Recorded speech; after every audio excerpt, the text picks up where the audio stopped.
오늘은 기독교에서 제일 중요한 절기 중에 하나인 부활절입니다. 부활절이 없으면 우리가 이 자리에 있을 이유가 전혀 없습니다.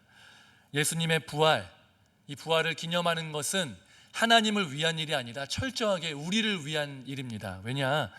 하나님은 우리를 잊지 않으시고 영원히 신실하시지만 우리는 하나님을 자꾸만 잊고 신실하지 않기 때문에 우리가 매년 매 때마다 기억하고 지키면서 나를 향한 하나님의 사랑을 깨닫고 정말 예수님의 부활을 다시 한번 마음에 새기며 우리의 신앙을 점검해야 되기 때문에 그렇습니다.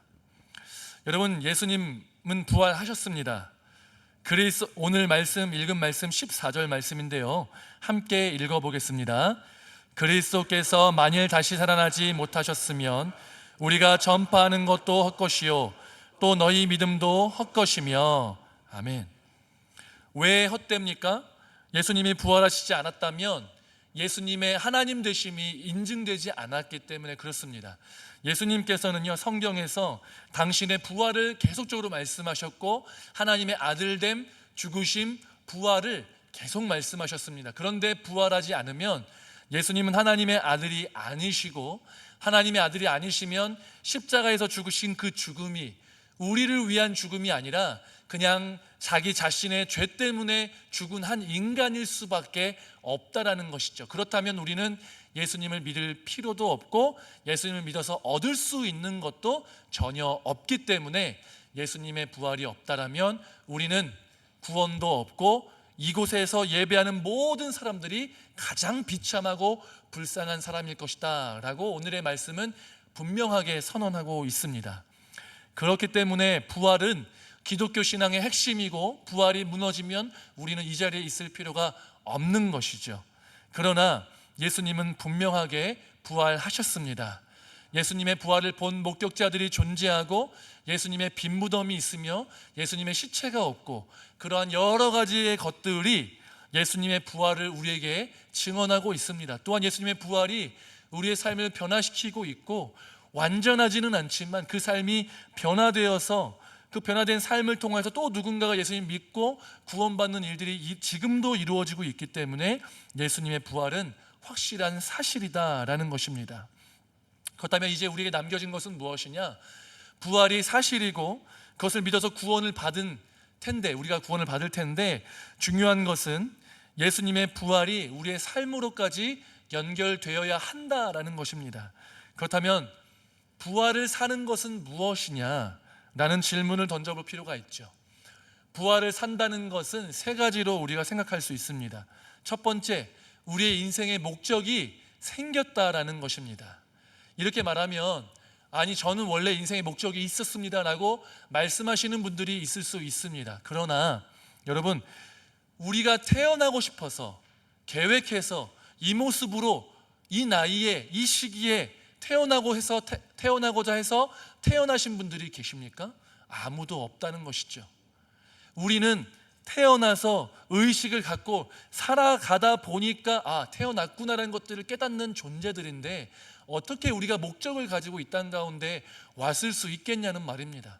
우리 인생의 목적은 철저하게 누구에게서 오느냐? 우리를 만드시고 우리에게 구원을 베푸신 하나님 아버지에게부터 그 목적을 찾을 수 있다는 것입니다. 그렇기 때문에 우리가 예수님의 부활을 믿고 우리가 예수님을 믿어 구원을 받고 영원한 생명 가운데 거하게 되면 그 부활을 살아가는 삶이란 무엇이냐? 하나님이 우리에게 계획하신 원래의 목적을 깨닫고 찾아서 그 인생의 목적을 따라 살아가게 된다. 그것이 부활을 사는 것이다 라는 것입니다. 여러분, 인생의 목적은 우리가 만드는 것이 아닙니다. 찾는 것입니다. 하나님이 우리를 향해서 갖고 계신 것입니다. 근데 그 인생의 목적은 무엇이냐? 우리가 하나님의 자녀가 되는 것, 하나님이 우리의 아버지가 되는 것, 하나님이 우리와 동행하는 것, 그래서 영원한 천국을 바라며 이 땅에서 그 삶을 연습하는 것, 그것이 바로 우리의 인생의 목적인 것입니다. 그렇기 때문에 이러한 목적을 깨닫고 하나님의 자녀가 되고 하나님 우리 아버지 되시고 이것을 날마다 묵상하며 살아가는 것, 이것이 우리의 인생의 목적이기 때문에 이것을 깨닫고 그 깨닫는 목적을 따라서 매일매일의 삶을 살아가는 것, 이게 바로 우리가 부활의 삶을 살아가는 것이라는 말입니다. 여러분, 우리는 이러한 우리를 향한 하나님의 목적을 깨닫게 되면요, 그 목적을 따라서 살아가는 과정 가운데 말씀과 기도가 반드시 필요하다는 것입니다. 우리의 삶을 인도하시고 이끄시고 기도에 응답하셔서 하나님이 역사하시는 그 통로가 필요한데, 그게 바로 말씀과 기도이고 그 가운데 역사하시는 성령님이시다라는 것입니다. 그래서 우리는 말씀과 기도, 또한 그 가운데서 역사하시는 성령의 인도하심을 따라 하나님께 붙들려 살아가게 될 때, 그것이 바로 우리가 예수님의 부활을 살아가는 삶인 줄로 믿습니다. 말씀과 기도를 통하여서 날마다 주님과 동행하시고 예수님의 부활이 나의 삶 가운데 나타나실 수 있는 저와 여러분 되시기를 주님의 이름으로 축복합니다. 두 번째는요, 부활을 산다라는 것은요, 하나님의 능력이 나의 삶을 통해서 나타나는 것을 의미합니다. 여러분, 능력은요, 여러 가지 측면에서 강력함을 의미합니다. 강함을요. 재력, 지력, 권력, 무력, 세력, 이러한 것들이 힘, 권세라고 얘기하는 것이죠. 그러나 부활을 살아가는 그리스도인들이 가져야 되는 하나님의 능력은 이러한 능력이 아닙니다. 우리가 하나님께 순종하고 기도하여서 응답받으며 살아갈 때 하나님의 일하심이 나의 삶 가운데 나타남으로 인해서 하나님이 일하신다라는 것들을 주변 사람들이 볼 수 있게 된다면, 그것이 우리 삶 가운데 나타나는 하나님의 능력이라는 것입니다. 그리스도인에게, 교회에게 하나님의 능력이 나타난다는 것은 교회가 커지고 사람이 많아지고 돈이 많아져서 세상에서 조금 힘을 행사할 수 있는 것을 의미하는 것이 아니라는 것입니다. 물론 여러분, 교회는요, 커져야 합니다. 양적 성장이 우리의 목적이라고 얘기하는 것이 아닙니다. 교회는 생명이고 성도 한 사람 한 사람의 생명이기 때문에 생명은 자라나고 다시 태어나고 이런 것들이 반복되어서 양적으로 또한 질적으로 또 영적으로 성장하는 것이 교회 가운데 필연적으로 있어야 한다라는 것입니다.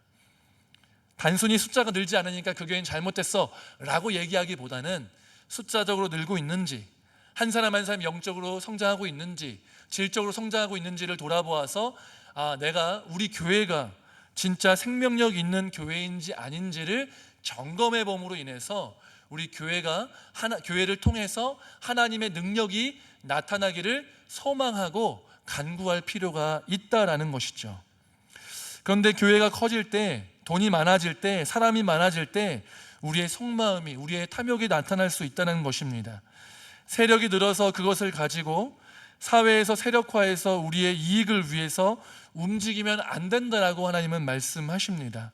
교회에 돈이 많아지는데 그것을 가지고 헛된 곳에 쓰는 것이 아니라 하나님의 뜻에 따라서 선교하고 전도하고 사람을 세우고 구제하는 일, 하나님의 나라가 확장되는 곳에 쓰여야 한다라고 분명하게 말씀하십니다. 그런데 잘못된 곳에 쓰이게 된다면 안 된다라는 것이죠. 베드로와 요한이 이 성령을 받고 이 성전에 기도하러 올라가는데 그 미문에서 걷지 못하는 자를 보고 이렇게 이야기하는 장면이 나옵니다. 사도행전 3장 6절 말씀인데 함께 읽어보겠습니다.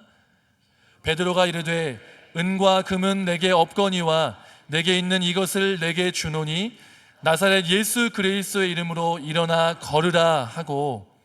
아멘. 교회는 금과 은을 쌓는 공동체가 아니라 예수님의 능력이 나타나는 공동체라는 것을 베드로와 요한이 명확하게 보여주고 있는 것입니다. 성도 한 사람 한 사람이 기도의 응답을 경험하고 말씀을 통해서 하나님이 진짜 내 삶을 인도하시는구나 깨닫고 경험하는 것, 이런 하나님의 살아계심이 우리 삶 가운데 나타나는 것이 하나님의 능력이 나타나는 삶이고 부활을 살아가는 삶이라는 것입니다.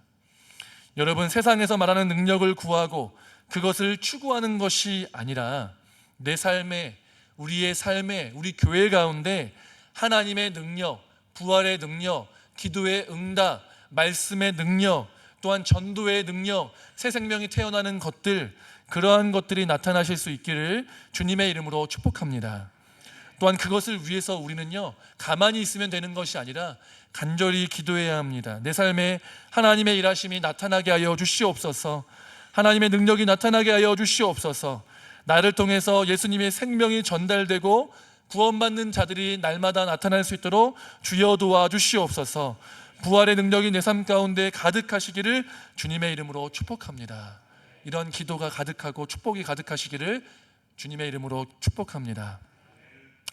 세 번째로, 마지막으로 이제 부활의 능력은 무엇이냐? 부활의 능력이 우리 삶 가운데 나타나는 것은 무엇이냐? 우리로 하여금 영혼을 바라보게 하는 그런 능력이 바로 하나님의 능력, 부활의 삶이라는 것입니다.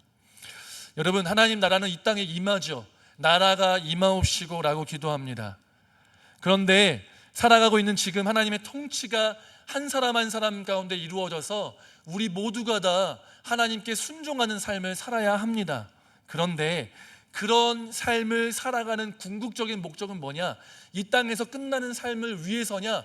그렇지 않고 죽음으로 인해서 단절된 이후에 그 이후에 영원한 하나님의 나라를 바라보게 하고 소망하게 하는 그러한 마음이 우리 가운데 있게 하나님이 역사하시는데, 그렇게 되는 성도의 변화 가운데 일하시는 능력이 바로 하나님의 능력이고, 그러한 삶이 부활을 살아가는 삶이라고 볼 수 있다라는 것입니다. 만약에 우리가 예수님을 믿는데, 부활을 믿는데 지나치게 현세적이고 세속적이라면 그것을 보고 영혼을 바라보는 삶이냐고 물어본다면 그렇지 않다라고 대답을 하게 된다는 것이죠.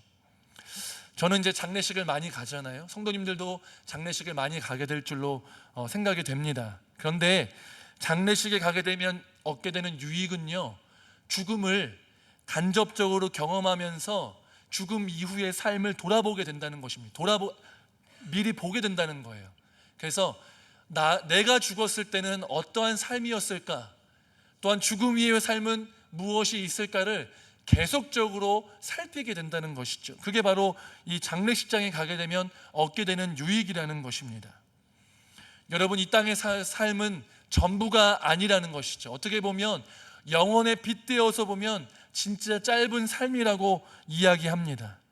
그렇기 때문에 우리는 지금 이 자리에서 부활의 삶을 살아야 하지만 궁극적으로는 영원한 하나님 나라 가운데 들어갈 것들을 소망하면서 거기서 영원히 살아야 된다는 것이죠. 그렇다면 지금 할 수 있는 부활을 사는 삶은 무엇이냐? 영원한 나라에 들어갈 것들을 소망하면서 꿈꾸는 삶을 이 땅에서 살아가는 것, 그게 바로 부활을 사는 삶이라는 것입니다. 여러분, 우리는 예수님의 부활을 통해서 영혼을 바라봐야 될 줄로 믿습니다.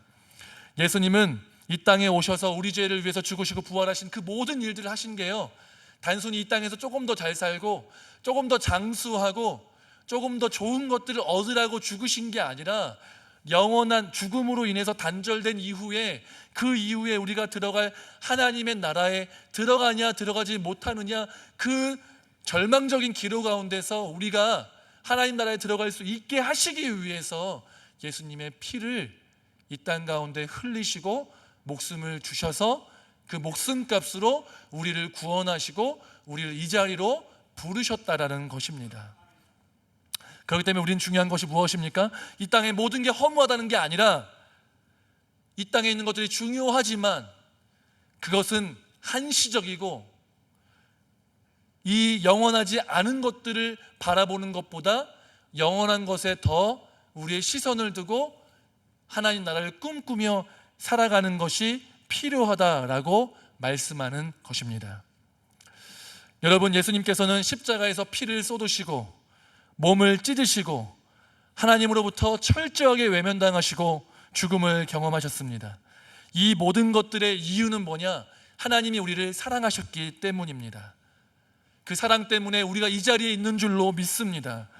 예수님의 십자가 앞에 서셔서 단순히 우리가 잘 먹고 잘 살기 위함이 아니라 영원한 생명을 위해서, 진짜 참 생명을 위해서 당신의 생명을 쏟으셨다는 사실을 기억하시면서 우리 시선을 주님께로 돌이키시고 예수님이 채찍질 당하시고 수치당하시고 침뱉음 당하시고 모욕당하시고 십자가에 못 박히시고 피 흘리시고 죽임 당하시고 하나님의 진노를 받으시고 이러한 모든 것들이 원래 내가 받아야 될 것인데 예수님이 받으신 이유는 나로 하여금 그걸 당하지 말고 영원한 천국 가운데 나아가서 하나님의 자녀로 영원한 생명을 얻으며 기쁨 가운데서 살아가라고 주신 그 귀한 놀라운 구속의 역사임을 다시 한번 기억하시면서 이 부활이 진정으로 나의 기쁨이 되시는 저와 여러분 되시기를 주님의 이름으로 축복합니다. 그래서 여러분 부활을 살아가시는 저와 여러분 되시길 바랍니다. 영혼을 바라보시고 하나님의 능력이 내 삶 가운데 나타나시고 또한 우리의 인생의 목적이 주님과의 동행임을 날마다 기억하면서 정말 주님과 동행하시기를 힘쓰시고 성령으로 충만하게 살아가시는 저와 여러분 되시기를 주님의 이름으로 축복합니다.